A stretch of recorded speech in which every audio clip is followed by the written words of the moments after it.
Hi, my name is Debra Zilian, and this is Brazil Horror Show News. Here you can watch the most revolting news reports from Brazil. You are going to see examples of the deficiencies on infrastructure of transporting in the main route of grain production in Brazil. These giant fields soon will generate a super harvest of grain. By the accounts of the producers from northern Mato Grosso state, will be 50 million tons of soybeans and corn harvested as of February.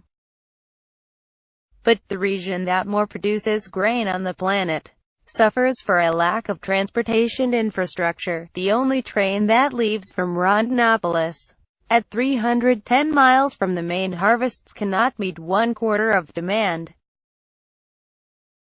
2,000 loaded trucks per day. There are 994 miles of railways from Rondonópolis up Port of Santos. If we're all normal, quiet, the train would take a night and a day to reach the destination, but because of the problems on track and in the locomotives, the train has just delaying 90 hours, and after this, spend more 45 hours waiting to unload. Almost 6 days. Despite all the problems on the roads, farmers end up preferring the trucks. On the highway that passes beside there, the trucks spend less than 1/3 of the time consumed by the train. Saving of time, waste of money, starting with the wear of the trucks. The craters on the road compel the drivers to reduce speed and spend a lot more fuel. The precariousness of transport infrastructure generates an account that doesn't close. The freight can cost more than the product transported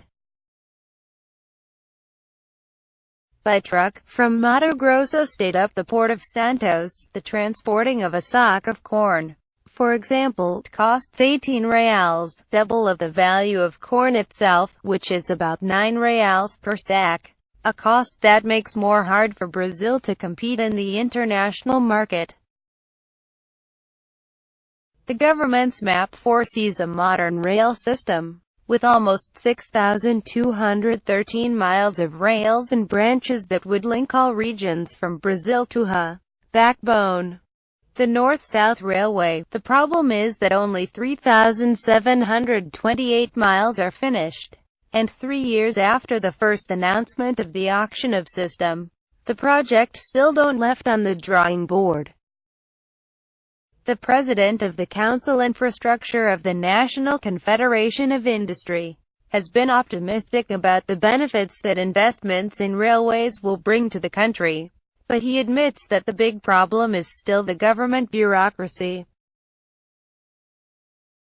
This week, the federal court audit gave the first approval for feasibility studies of privatization of the railways.